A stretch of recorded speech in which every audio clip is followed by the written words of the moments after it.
Welcome to Checks and Balances, brought to you by Partners Life. I am Michael Vincent. This is James Blair, and today he's looking me in the eyes because it's our Valentine's Day episode.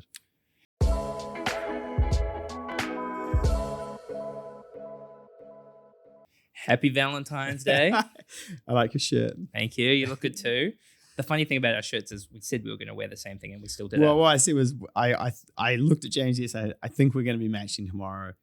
He said, "What are you wearing?" I said, "Probably the same thing as you." He said, the blue Ralph Lauren. I said, "Yep." And here we are. Here we are. So Valentine's Day, Mike. What do you think about Valentine's Day as a holiday? I love Valentine's Day. Well, I don't consider it a holiday because it's more work. But it's like, it's definitely not a holiday. Yeah, but I'd be good with that. As a concept, I love it. Like, yeah. You know, I think it's cool. I think it's important to like call it out once a year. What do you think about it? I do tend to lean on the side of, it's just a money-making exercise. However, to all the lads out there that do think that, my only thought would be, what is there to gain versus what is there to lose? Yeah. So it's like horoscopes. Yeah. What is there to gain by saying the horoscopes are lies? Or versus what do you got to lose? Just say that you're a Pisces. It doesn't matter, man. Yeah. So for this episode, we thought about what we could do for Valentine's Day. We're taking each other on a date. No. Who is going to pay? Shocker, not. So we've been in the Reddit threads, and we're doing "Am I the asshole?" in terms of financial relationship issues. So we've got 3 that we're going to read through. Mike, do you want to read through the first one? So the first one, my 31 male girlfriend, 30 females, friends, 23 and 24, both started dating rich finance guys. Now my girlfriend expects me to buy her expensive bottles at nightclub, take her to expensive restaurants, and wants a $2,000 jacket for Christmas, don't we all? So, a bit of background. My girlfriend and I started dating in January of 2021. We both live in New York City, and we're planning on moving into an apartment together after her lease expires. I would say we both have been pretty happy in our relationship. I work as a data scientist / business analyst. I earn over 6 figures, but it's nothing crazy. And I would say from where I grew up, I did comparatively well. My girlfriend works in operations, client relations, and makes 60% of what I make. She has been friends with these 2 women, call them Kate and Ash. They are roommates, not my girlfriend, but Kate and Ash. Long story short, they befriended some guys and started going to a lot of those finance bro type parties where they now both meet their boyfriends that work in these places. And if Glassdoor is correct, make 3 times more than I make. And I've heard they will talk about how they went to XYZ nightclub, got a table, went to Nobu. Nobu's pretty good, actually. Got a spot in the Hamptons, all that stuff that sounds amazing. And I would honestly love to at least try. We go to restaurants with bottle service. I've only done once, and it's where my company has paid. So here has been the thing now. We have been getting into fights a lot more. It seems that the stuff I do has lost its value. Like the restaurants we used to go to, they're not that nice now. She's called this one Mexican spot we go to dressed up Chipotle. Ouch, that hurts. So, and I've picked it up more. She tells me that I should stay a bit later at work and try harder, that I should also try for an MBA, all of these things to improve myself and make more money. I get self-improvement and I want to make more, but it seems like all she wants me to do is be like these finance guys. Where we both got into a big fight was when she wanted me to buy her a Moncler jacket. They are ugly, so I take your point, mate. And when I said that I can't do that, I would get her a Patagonia or a like jacket. She flipped out saying that Kate's boyfriend is getting her this and going on vacation. And this is where I got annoyed and was like, okay, and Kate's 23, blonde, and wears a size 2. Why don't you be more like Kate and maybe I'll spend more? Wow. I know it was a super hurtful thing to say, but I was so frustrated by this. Like, I don't ever compare her to other women, yet she feels completely fine comparing me to other guys. I wanted to do it more to show how it feels, but now she views it as I have a hatred towards women in general. I'm like, no, I don't. And I don't have a crush on her friend Kate. I was just here to set an example. As of now, we're still together, but we decided to hold off on moving in together. I don't know if counseling could help here. I feel like my girlfriend maybe just needs to date these rich guys for a bit to see if it's worth it. Like, I don't know. I was so happy before all this lifestyle stuff came in. Where should I go from here? Wow. I mean, the size 2 comments, not helping anybody. Yeah. I mean, moral of the story, mate, is you probably shouldn't have done data science and just worked in finance. The finance guys always win. Yeah, until it's the GFC and then they lose. So what do you think, Mike? What should this bloke do? I think they should break up. I agree. Yeah, I genuinely think they should break up. Like, honestly, mate, if that's what's kind of moving the needle in the relationship and that's how you feel and that's how she feels, I don't think that you getting an MBA is going to solve it.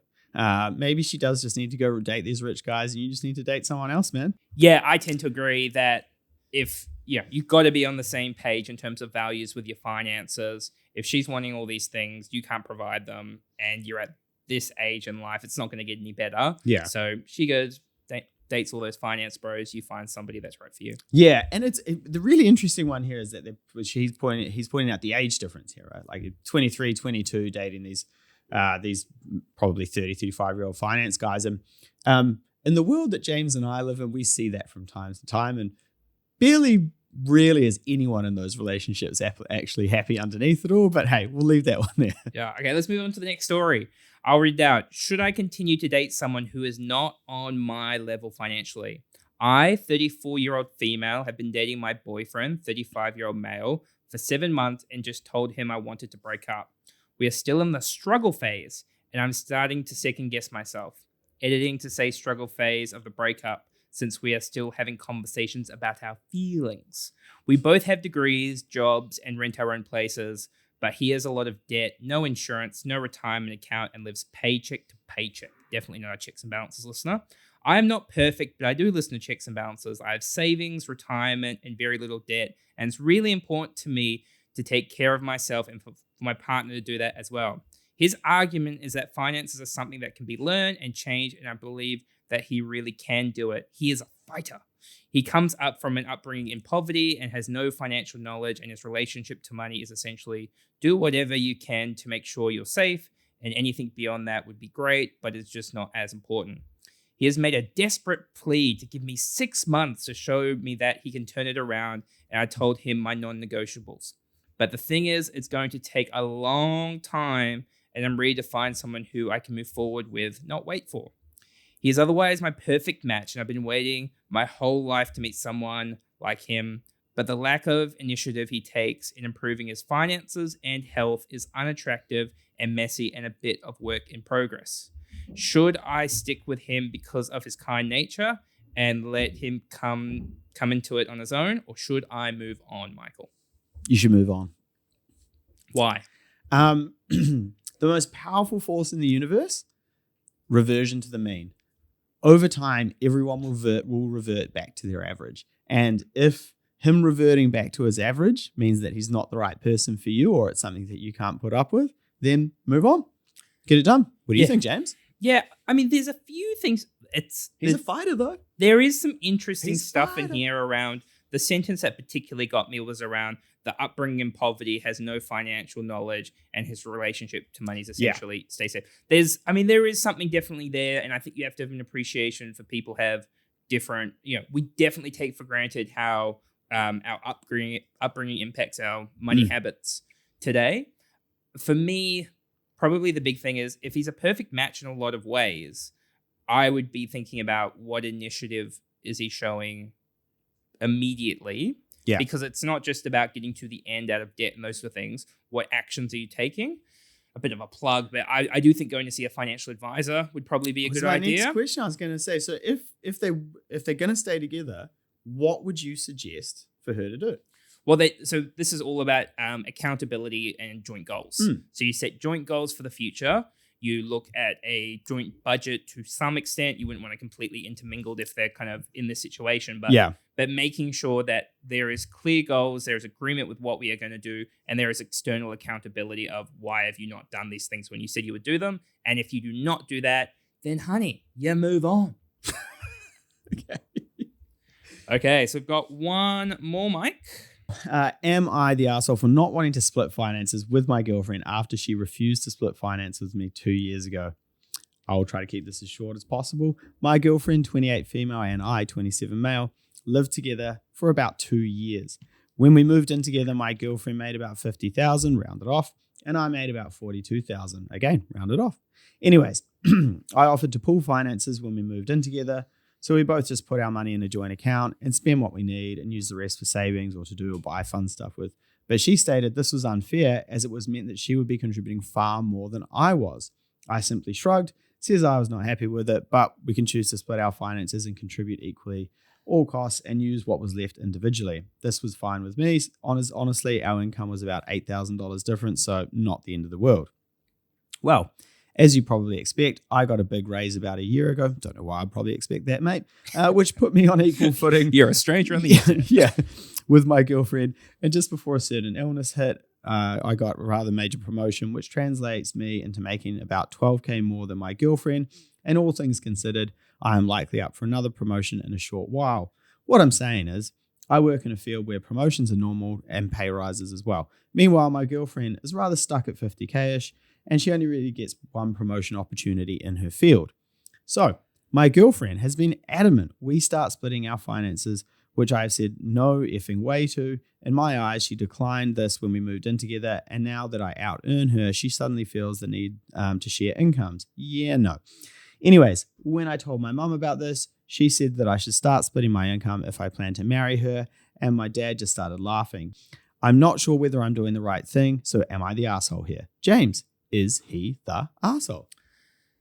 Yeah. The big man earner. I think I get where he's coming from, but I do think he is the asshole. Yeah, I think so too. And the reason for that is, I mean, very short-sighted by the female. If you could see his income growing and yours is going to stay relatively stagnant. The question is, what is the long-term plan? Which I think Mum landed quite well on. If you plan on marrying, it is an incredibly bad idea to keep your finances separate.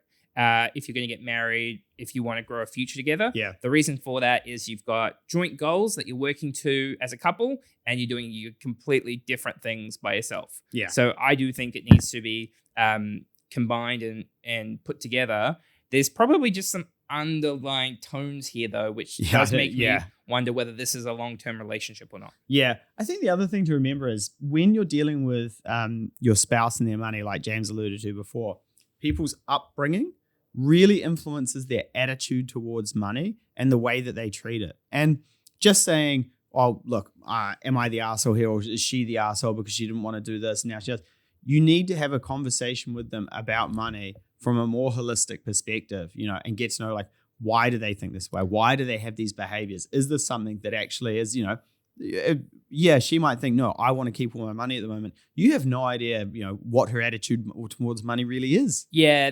A really good example of that is like if one person relationship, their parents are still together, one comes from a split relationship. Yeah. There's probably, some underlying things going on there, which will impact what you're comfortable doing with money and what you're not. Yeah, 100%. So, mate, I do think you're the asshole in this in this instance. Just join the finances if you want to stay with her. Yeah. So that is our relationship counseling / Valentine's Me giving episode. relationship advice? Who would have thought? Not me, that's for sure. Now, you might go like, kind of, why are we doing this? And it's because if you're not on the same page with your partner about your finances, it is always going to lead to conflict, and you're just not going to want to get where you want to get to, and there's going to be always underlying resentment. So it's really important to have those conversations with your partner around the finances, setting those joint goals. Yeah. If it's a long-term partner looking to combine assets, that's not to say we're not a big believer in relationship agreements. Got to plan for the worst.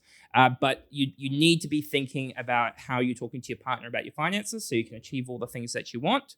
Michael, have a lovely Valentine's Day. I might just spend my Valentine's Day reading these Reddit threads. Like the ones in the sidebar here. I think I hate my husband. What do I do now? This is gold. Which brings me to a point. I reckon this is a new series for us. So if you want us to keep bringing up the Reddit forums, talking about relationship issues when it comes to money, let us know. To my beloved wife, Hannah, a very happy Valentine's Day. And to my beloved partner's life, sponsor of this podcast, happy Valentine's Day to you too. And to all of our beloved viewers, make sure not to just pretend that Valentine's Day is a commercial stunt. Do not buy into it. You will get in trouble. Get out there, buy some flowers, buy some chocolate. If you're on the budget, a block of Cadbury will go a long way. Do the right thing. Do the right thing. We will see you next time. Please subscribe, review, and like. Cheers.